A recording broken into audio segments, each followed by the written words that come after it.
to do things to you that have never been done before. We the people tell the government what to do. It doesn't tell us. We the people are the driver. The government is the car. And we decide where it should go and by what route to do. We the people are free. And I hope we have once again reminded people that man is not free unless government is limited.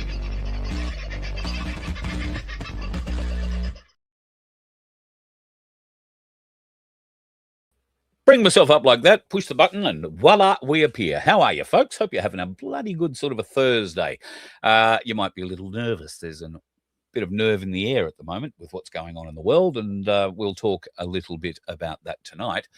There are a few issues that are interestingly coming to a bit of a head in certain parts of the world. I'm finding it pretty interesting to see just how much information is being let out at the moment. Now, there are many people who don't have the eyes to see, and thankfully, it appears more and more of them are waking up every day.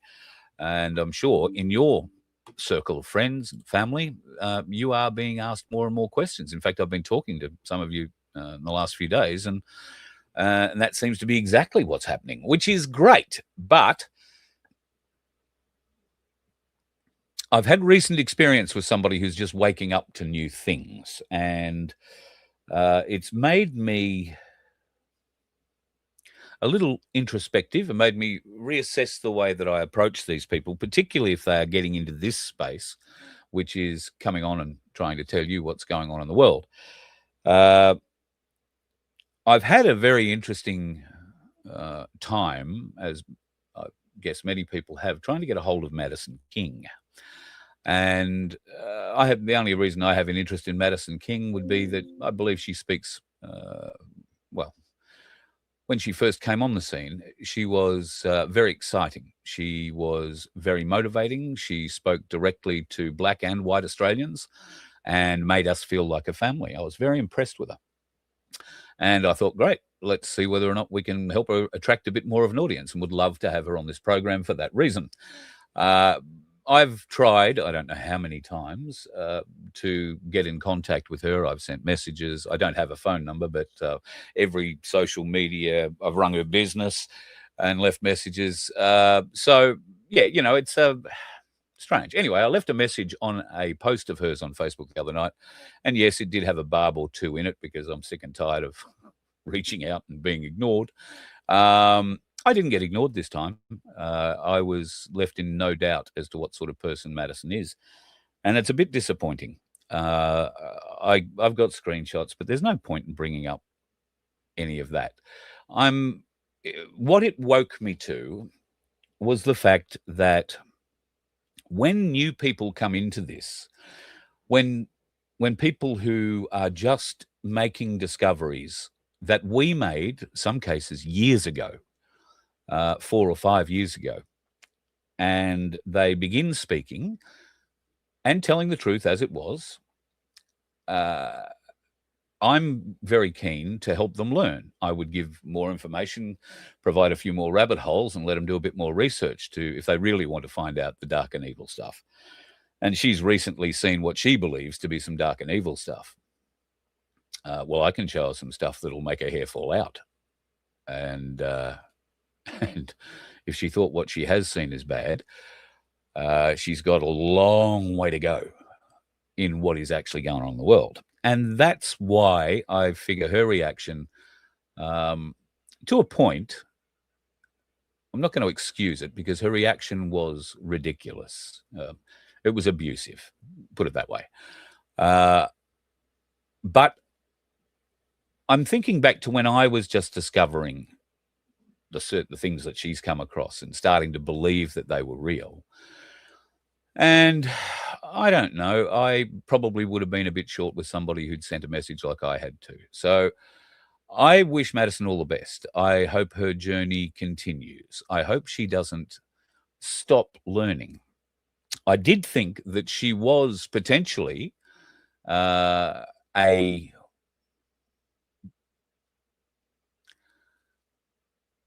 leader.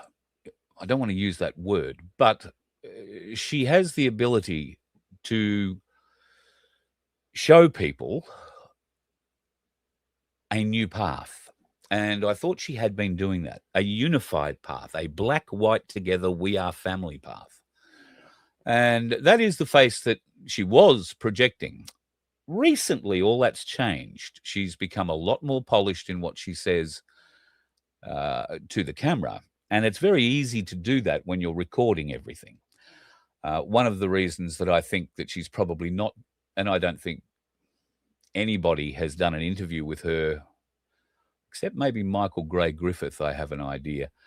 And it wasn't what you'd call a wonderful interview.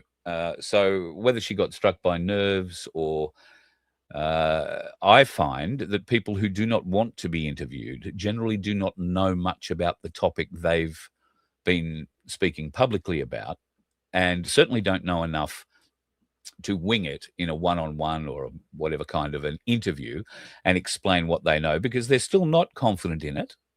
And that's only right, because if you've only just discovered some of the abuses that are happening with this deep state, then you've got a long way to go, because the ones you've discovered are gentle by comparison, very gentle by comparison. So good luck on Madison on her journey. I hope she can bring people together. I think it's become pretty clear to me, at least, why she's not part of Gerard Rennick's party anymore. I think Mr. Rennick would have found her a little difficult to deal with. But that might change. You never know. She might find another political flavour that she's going to go and bounce into and try and make a difference for. And God knows there are many people out there who are trying to do that with One Nation. Many people have lined up, put their hand up and said, yes, I will stand. They believe in what Pauline and the team are putting forward, and they believe they can make a difference. God bless every one of you. Now, there is a process that everybody who wants to be a One Nation member or wants to be a candidate for One Nation in South Australia, in the Victorian election, and I guess in the federal election when it comes up in a couple of years' time, a lot of people want to be part of that. So there is a process. You've got to fill out a lot of forms. I don't know. I've only been through one party selection process, and I had to fill out a very detailed document, essentially about my history. But that party was Australia One. So Ricardo and crew wanted to know the ins and outs of a duck's, well, you know, and I'm happy to provide it. I got nothing to hide.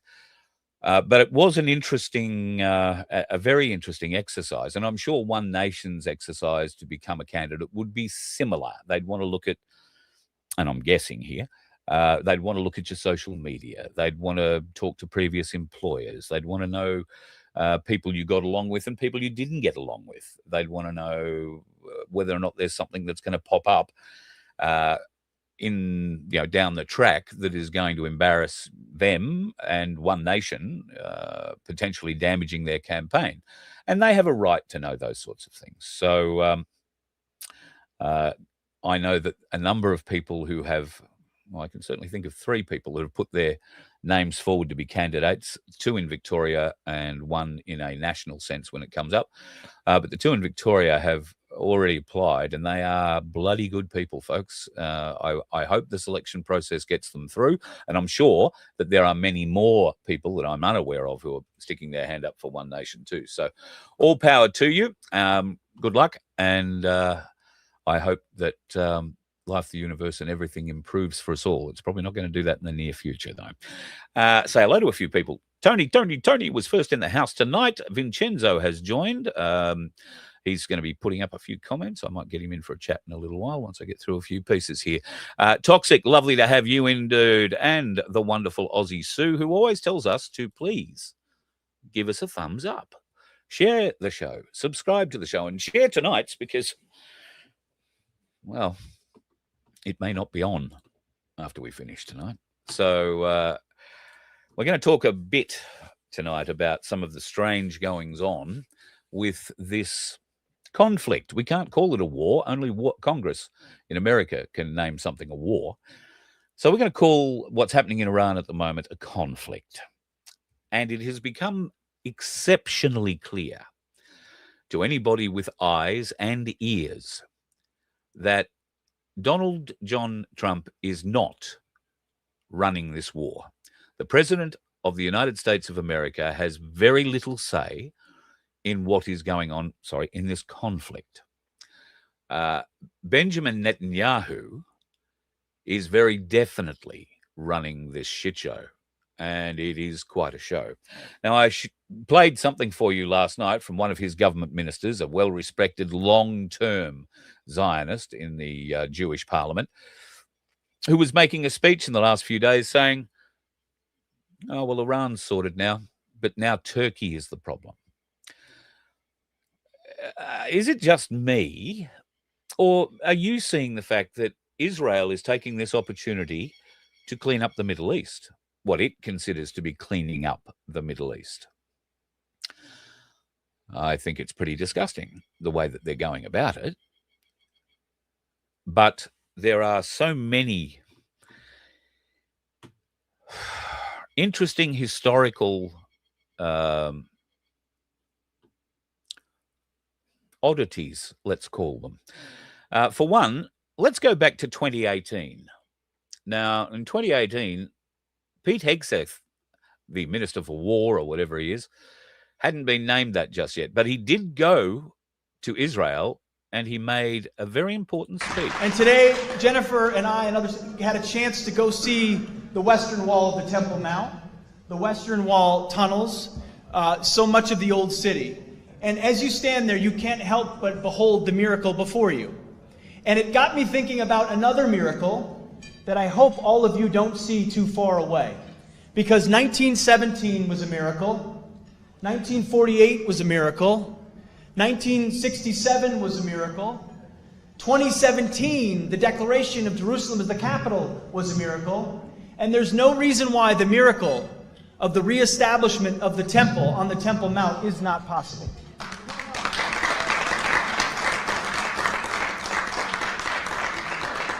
I don't know how it would happen. You don't know how it would happen, but I know that it could happen. That's all I know. And a step in that process, a step in every process, is the recognition that facts and activities on the ground truly matter. And that's why going and visiting Judea and Samaria, understanding that sovereignty, the very sovereignty of Israeli soil, and Israeli cities, locations, is a critical next step to showing the world that this is the land for Jews and the land of Israel. And I believe, as was mentioned, he said you need to, what was mentioned is you need to buy the ticket. Don't just wish for 40 years to win the lottery, buy the ticket. I would submit to you, in light of the support you have in Washington, D.C., the support you have amongst patriotic Americans, amongst evangelical Christians, amongst believers, amongst Republicans, even amongst some Democrats who can barely say it anymore in Washington. Buy the ticket, take your action, do what needs to be done here in Israel, because I truly believe this is a moment where America will have your back. You have Donald Trump in the White House, you have Mike Pence as Vice President, you have Nikki Haley at the UN, you have true believers in Israel and America that have your back.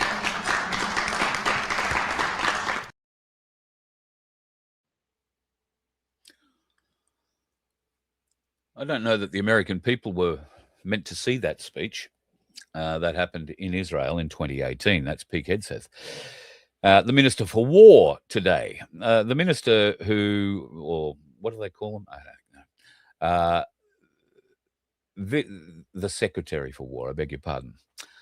Well, the Secretary for War must be pretty happy. They've had some pretty big TV moments during this campaign. None bigger, I suspect, than blowing up an Iranian ship off the coast of Sri Lanka. And no doubt you've seen the vision. I won't bother playing it to you. Certainly very impressive. The first time a submarine has sunk a ship in the ocean in, well, since World War II. So no doubt the sailors on board that submarine will be chest beating and very proud of themselves. But is it making any difference in Iran? Does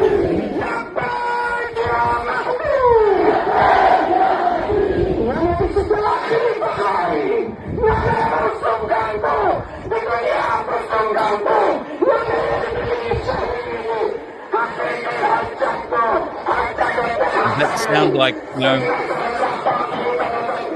calming prayers for remembrance of the Ayatollah?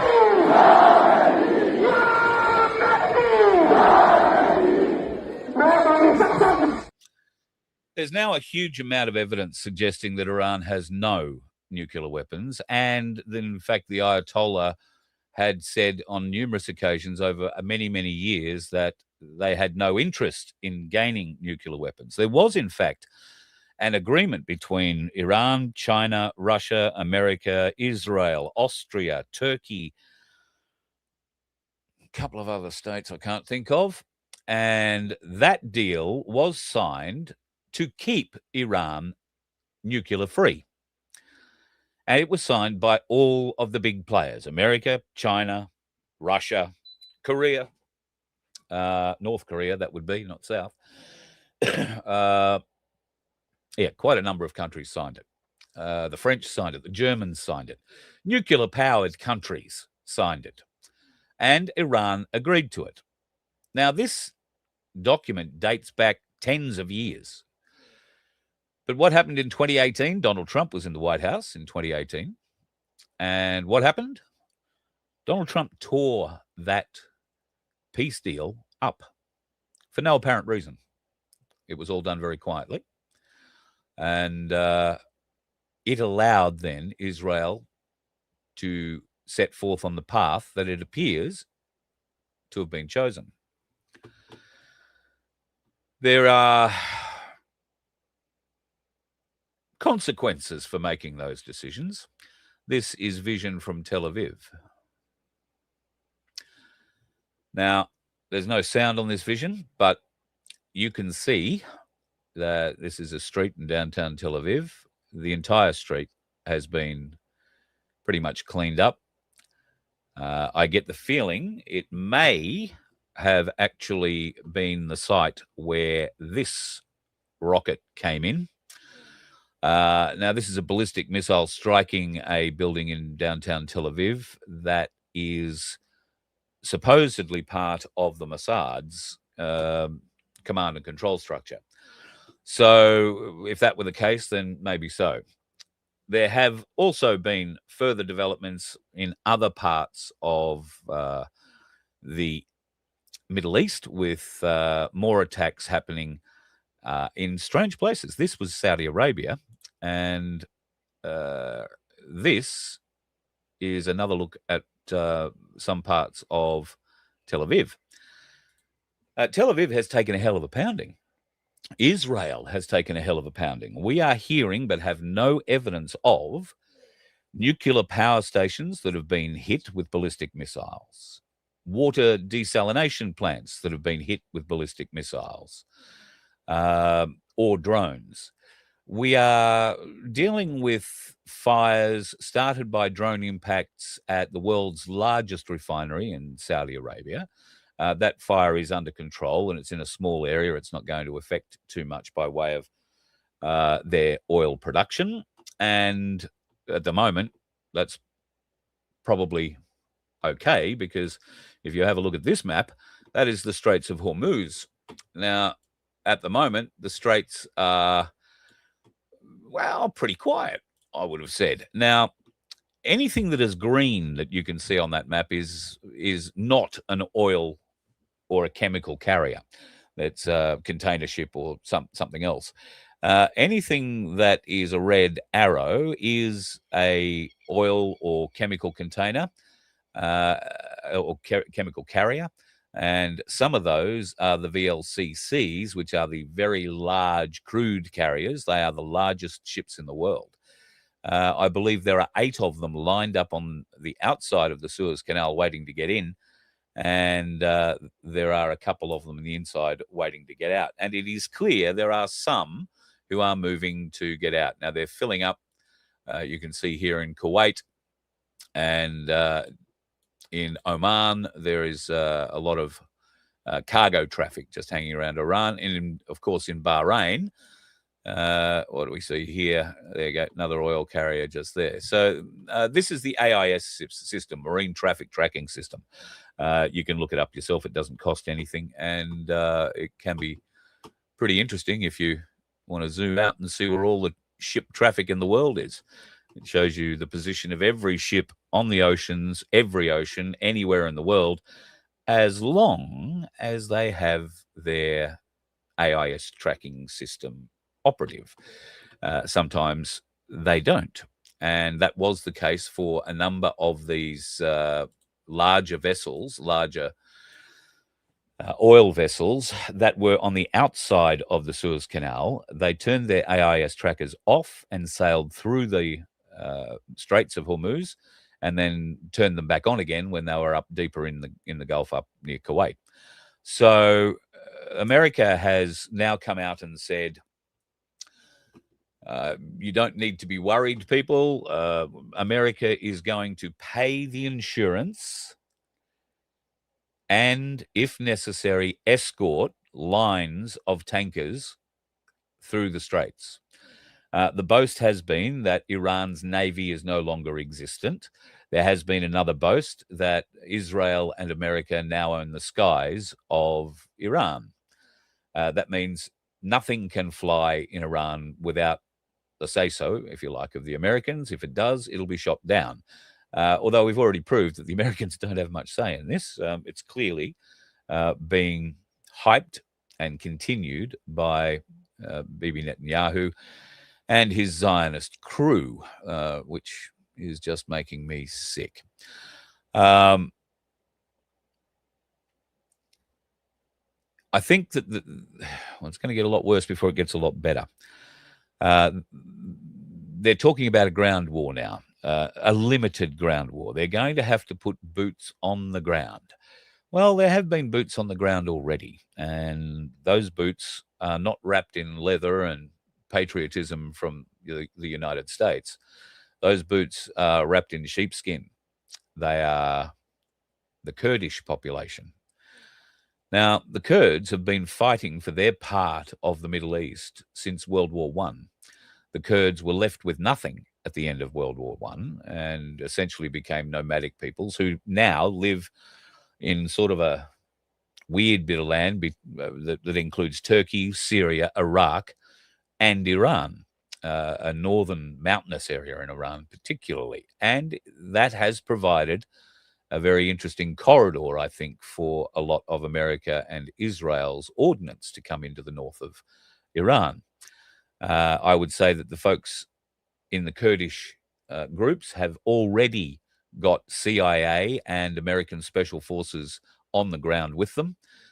They will be training, and the Kurds have been well trained for years. In fact, it's pretty well regarded that the Kurdish nation are the most honed, battle-hardened fighters in the Middle East, because since World War I, they've been continuously fighting to get their little patch of rock and grass. And trust me, it's a very little patch of rock and grass.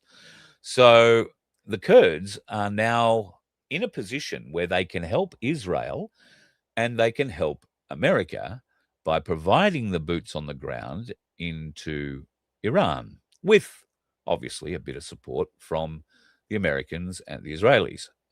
That support looks likely to be staying completely from the air, and only then if they can get themselves resupplied, because they have been flinging missiles over the borders into Iran with wild and gay abandon, to a point where they are now critically low. So low, in fact, that the Iron Dome over Israel is useless. It's, they've turned it off. The lights have gone out. And that's why Israelis are spending their nights and certain parts of their days, I'm sure, in the bunkers that they have in their buildings, hoping beyond hope that they don't cop one of these ballistic missiles in a direct hit. It must be terrifying for them there. But imagine what it's like for the Iranian citizens.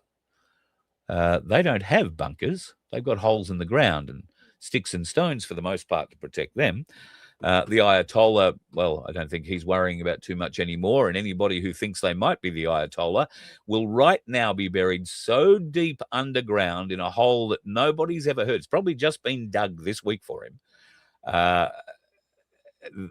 He's going to be ducking for cover, and they're saying that it's going to be the son of the former Ayatollah. Now, if that is the case, we're in for a worse ruler than the one we had, because the son, the oldest son of the Ayatollah, first in line, if you like, has already got really good form for killing his own people, for harming, for torturing, for being a tyrant.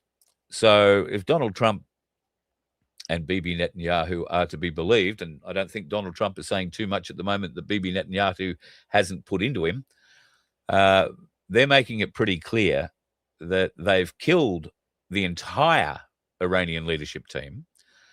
They've killed the entire B team of the Iranian leadership. And as Donald Trump put it himself, pretty soon, we're not going to have anybody left that we know. And what he means by that is that there'll be no Iranians left in Iran that the Americans have had any kind of dealings with, diplomatic or otherwise, that they might support or indeed want to fight. Doesn't that leave a huge vacuum in Iran? Wouldn't the Americans have gone in with a plan? If you're going to essentially create a coup environment, which is what they did, they got rid of the leader, and they are broadcasting propaganda into Iran constantly saying, rise up, take control, this is your opportunity. Has anybody stopped to think and ask why they haven't, in mass numbers, taken control? Why were all of the Ayatollah's mourners, and there must have been a good few 100,000 of them in that picture that I showed you there before, why are they still allowed to get out? And I mean, Israel must have a heart somewhere, because they could have dropped a bomb on that square and killed a couple of 100,000 Islamists, extremists. Or would they have just killed a couple of 100,000 mourning people? This war, this conflict, is all sorts of sham. It's also come out today that the drone that hit the Saudi, not desal plant, the petroleum facility, the refinery, did not come from Iran, and it did not come from Lebanon. A number of attacks inside Israel, including, it's hearsay at the moment because we're not seeing any pictures of it, attacks on nuclear power stations, attacks on desalination plants, and attacks on other nations' desalination plants, all told by the American press and war machine that, well, we were all told that they'd been attacked by Iran. Well, it's starting to show that Iran did not and would not have attacked those Middle Eastern nations and attacked things like their desalination plants or their nuclear reactors. And they've come out and said that. We have never targeted and have no intention of targeting nuclear anything or your desalination plants. They don't want to kill or, have them die of thirst, those folks that rely on that desal plant. Now, believe that if you will. I mean, you've got to take it for what it is. It is wartime, and the first casualty is truth, obviously, in war. But why would the Iranians want to lie about that? Well, we didn't fire them, and it's been shown. Right? It's been proved that they did not come from there. So if it's been proved that those missiles, those drones didn't come from Iran, exactly where did they come from, do you think? Well, right now, it's looking a lot like Israel blew up their own places and are trying to blame the Iranians. It also looks like Israel is very happily reaching out into other Middle Eastern nations and blowing things up there and blaming it on the Iranians, trying to drag other Middle Eastern nations into the war on Israel's side. Not one public toilet block has been hit, says Toxic. Yeah, this is a war of lies, folks, and I'm very sad to say Donald Trump seems to be on the wrong side of it. It's concerning. It's significantly concerning. We have a few significantly concerning things. Labor's given $670,000 of our money to grant a Melbourne Islamic group who mourned the Ayatollah. Now, I only saw that today, but I've got a funny feeling that the government have since had a rethink on that and maybe not handing over $650,000. They may possibly still hand over something. In fact, I'm sure that they will under the table in a brown paper bag at some stage, because they got caught trying to throw nearly another $1 million of our dollars into an Islamic funeral. I don't think Kerry Packer's burial would have cost $650,000, and he could have afforded it. Why that figure? Why would and it's a Labor, funnily enough, it's a Labor Party member who made sure that this grant went through, and it was the Labor Party who granted it, obviously. The Labor Party member who put it up obviously lives in the seat where this institution is. $670 million, our dollars, not theirs, ours. And they tried to quietly sneak it all in. There has to be a point at some stage, people, where we need to figure out when enough is enough.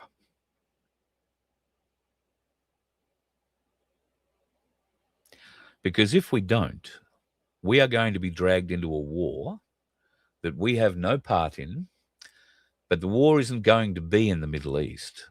It's going to be here on our shores, because their fighters are already here.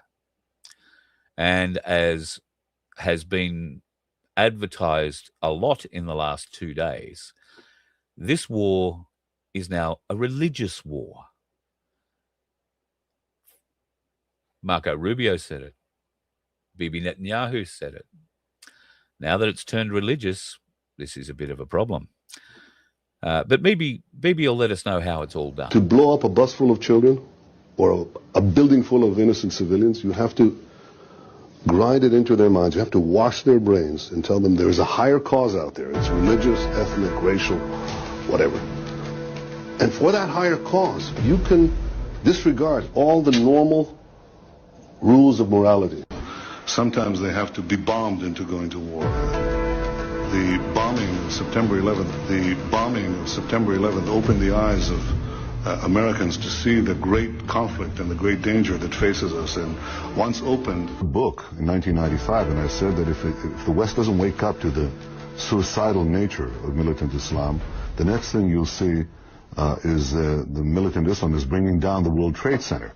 Netanyahu said, quote, "We're benefiting from one thing, and that is the attack on the Twin Towers and Pentagon and the American struggle in Iraq." Netanyahu then reportedly said these events, quote, "swung American public opinion in our favor." So I wrote a book in 1995, and I said that if the West doesn't wake up to the suicidal nature of militant Islam, the next thing you'll see is the militant Islam is bringing down the World Trade Center. I am a Zionist. You don't have to be a Jew to be a Zionist. I'm proud to say that no U.S. administration has done more in support of Israel's security than ours. The United States stands with Israel, now and forever. We must stand with Israel. I love Israel. I love Israel. I've been with Israel so long in terms of I've received some of my greatest honors.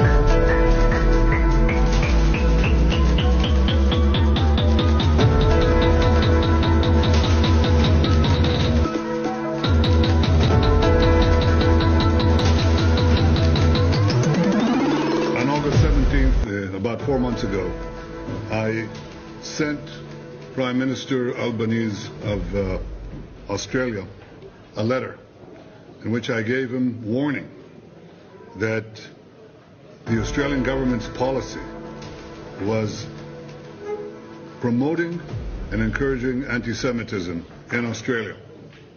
I wrote they would do if right next to Melbourne or right next to Sydney you had this horrific attacks. I think you would do it, at least what we're doing.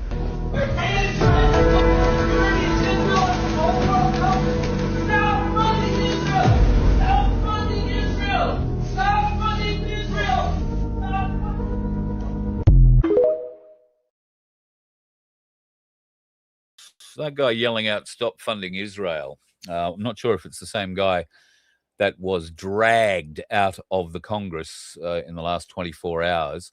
That guy happened to be a former U.S. Marine dressed in full dress Marine uniform, made his way into the Congress and started yelling about the war and how Israel is using America as a puppet, how Israel is controlling everything from the Trump administration. One senator or one congressman decided to get involved with the security who were trying to throw him out. And as they picked him up and got him out, he was trying to hang on to a door. This senator has somehow apparently broken the guy's hand. That's a very brave senator, breaking a Marine's hand. But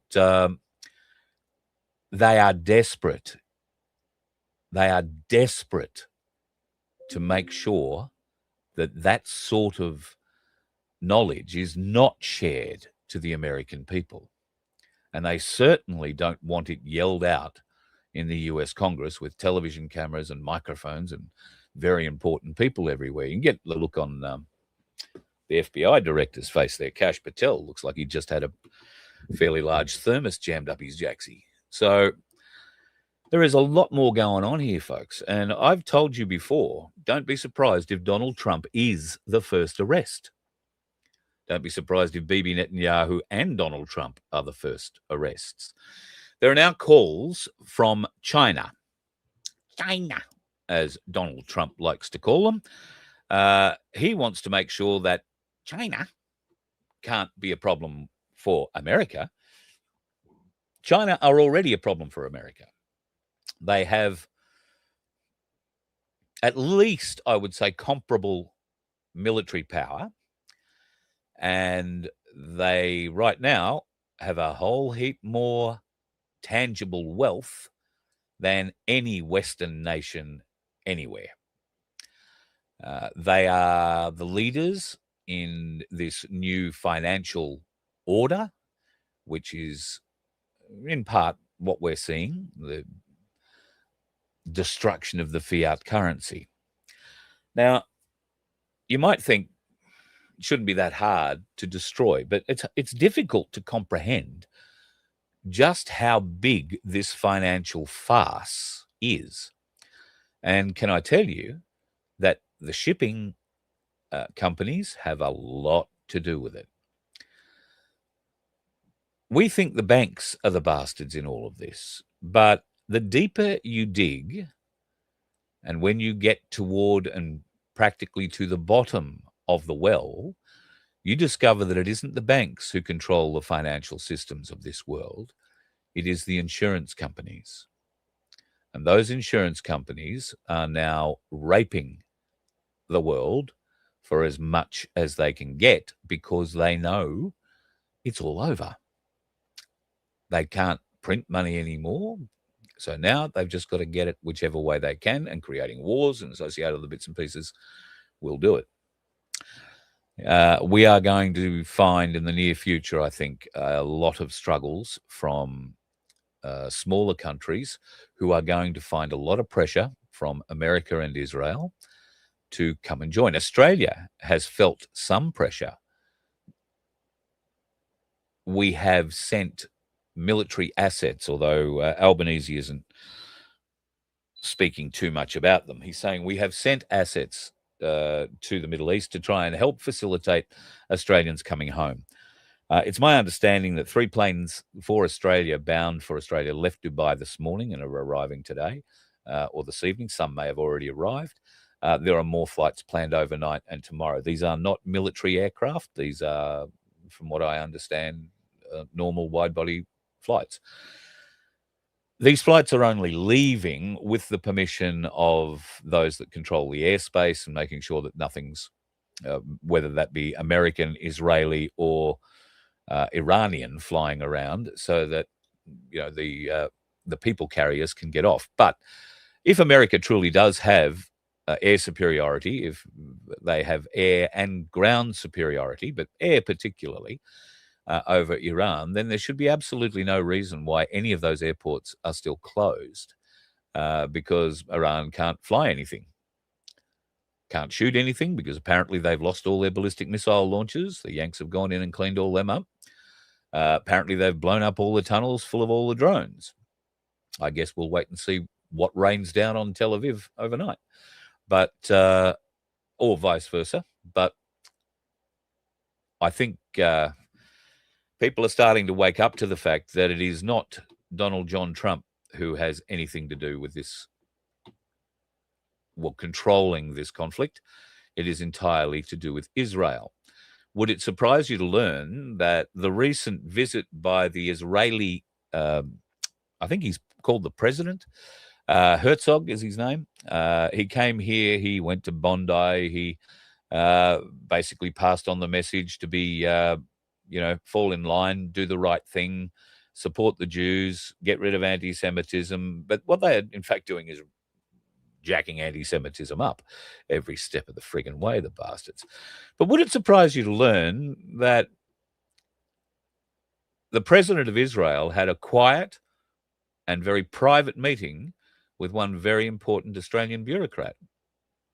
That one, the head of ASIO.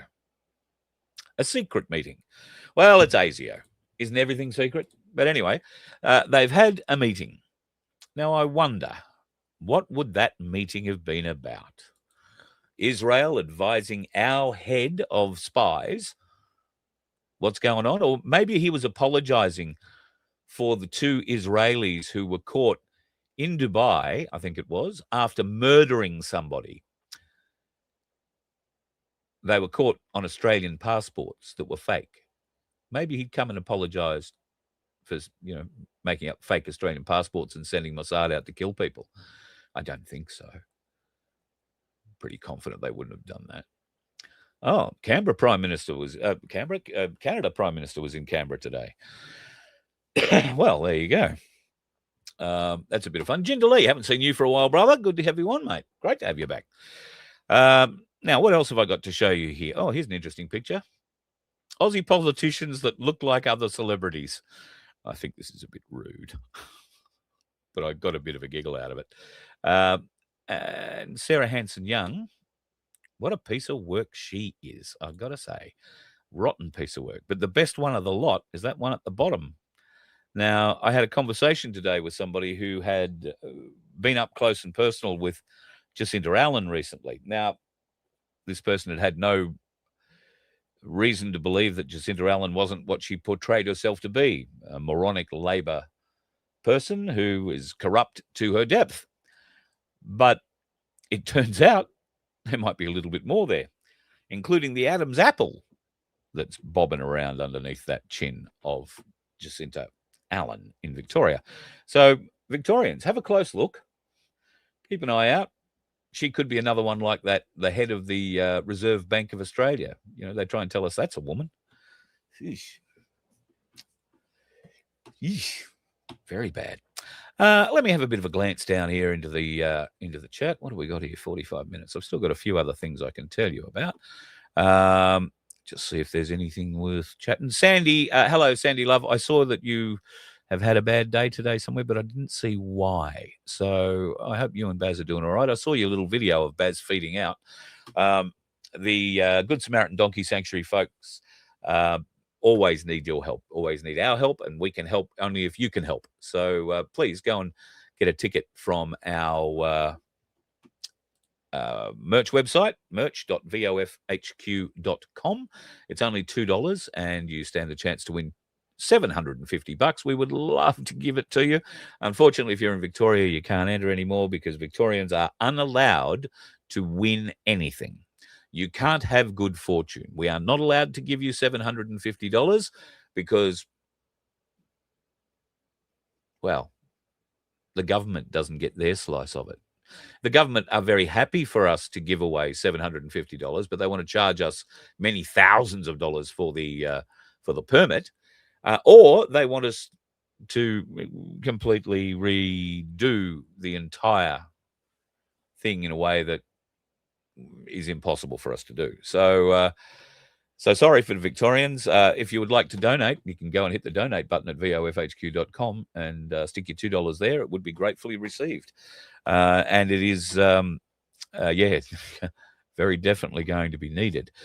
Coming up in April, people might be wondering why I haven't gone to Victoria yet. The fact of the matter is, in Victoria, I was going down for the new grand jury that was going to be put on with the corruption whistleblowers. We're still trying to find a venue down there. I know that there have been some offers put forward, but I don't think that the venues are quite suitable. So when that happens, the plan is to head down. But if not, next month in April, the Victorian government is going to once again try and get onto Victorian farmers' land. This time they're going to force their way on and supposedly begin work on these transmission lines and towers that nobody in rural Victoria, in farming Victoria, wants a thing to do with. Not if they've got half a brain anyway. Of course, all the city folk, they don't understand that. They've never felt grass between their toes. They've never had dirt under their fingernails. And if they saw a cow, they would be petrified. God, it's going to eat me. Well, not the Indians. They just drop down and pray. But the others. At any rate, Victoria is rising up, waking up. Jacinta Allen today has discovered that her approval rating is well down. She is still 1 point ahead, or Labor are still 1 point ahead. I don't know how. Are still 1 point ahead as a preferred government. But the Victorian opposition leader, whose name escapes me, a young lady who most Victorians wouldn't recognise and have never heard either, she is making big inroads in Victoria. And I have no doubt that I'll have to learn her name in the not too distant future because she's appearing everywhere and saying really smart things. She seems to be reasonably awake to a point, and she seems to be very motivated to help Victorians get out from underneath this yoke of Labor, which if Jacinta Allen were to be re-elected in November, I think it would make something like 12 or 14 years, maybe longer, that Labor have been in charge of Victoria. Is it any wonder that the CFMEU and organised crime are as wealthy as they are? I have absolutely no doubt about it. I do have a couple of other videos here for you. One I will play because it's only going to take a minute. This is going to explain something about America and what it tells its own people. In the Middle East at the moment, there are thousands, tens of thousands of Americans trapped, be that, through airlines being closed down, airports being shut down, all that kind of thing. However, they want to help. America wants to help its people. So Rubio has been coming out and saying, listen, press, please advertise this Foreign Service phone number. We want everybody and anybody who is in the Middle East who can't get out. We need to know where you are. We need to know who you are. We need to know how many of you there are.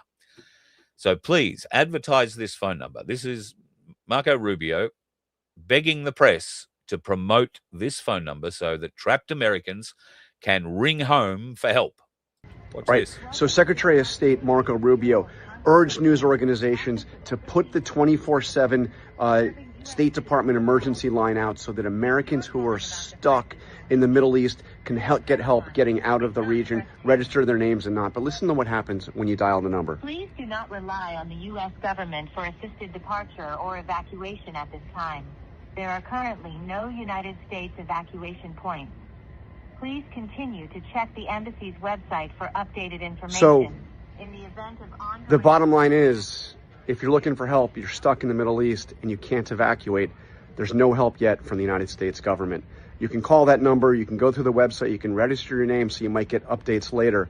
But the number that the Secretary of State gave out, what it does for you is it tells you right now that there is no help from the United States government in getting out of the Middle East.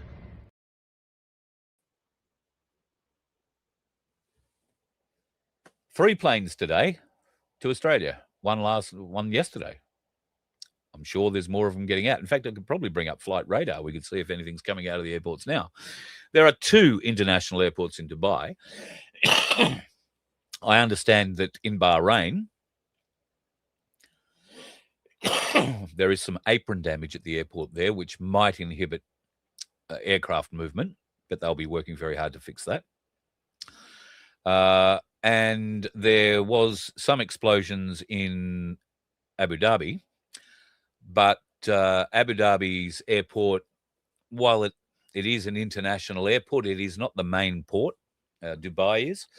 So it's quite regular that people who would be going to Abu Dhabi would fly into Dubai, take the road trip, or catch a helicopter or whatever to Dubai from there, and vice versa back again. So I don't know that there's going to be too many flights heading out of Dubai anyway, but out of Abu Dhabi anyway.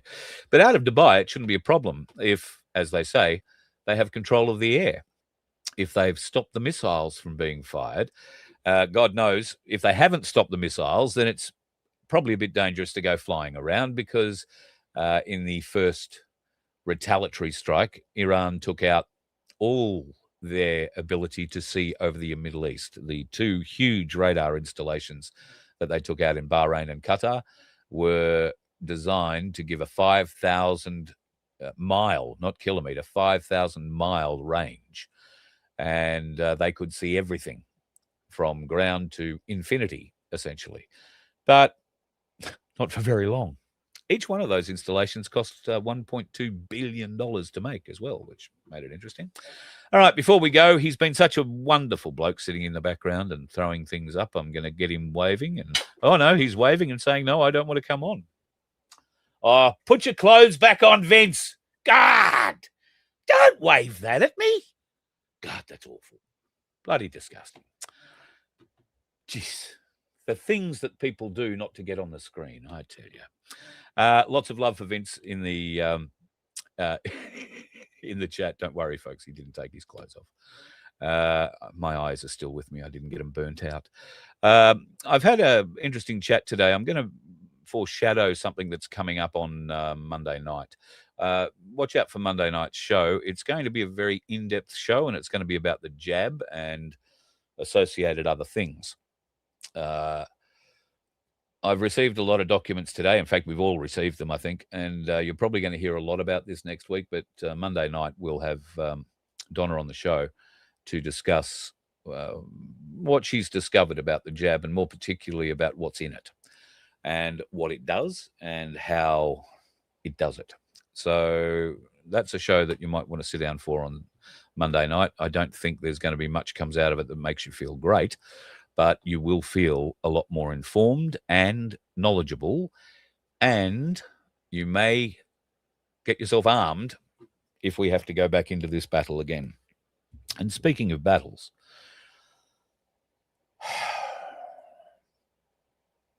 if this war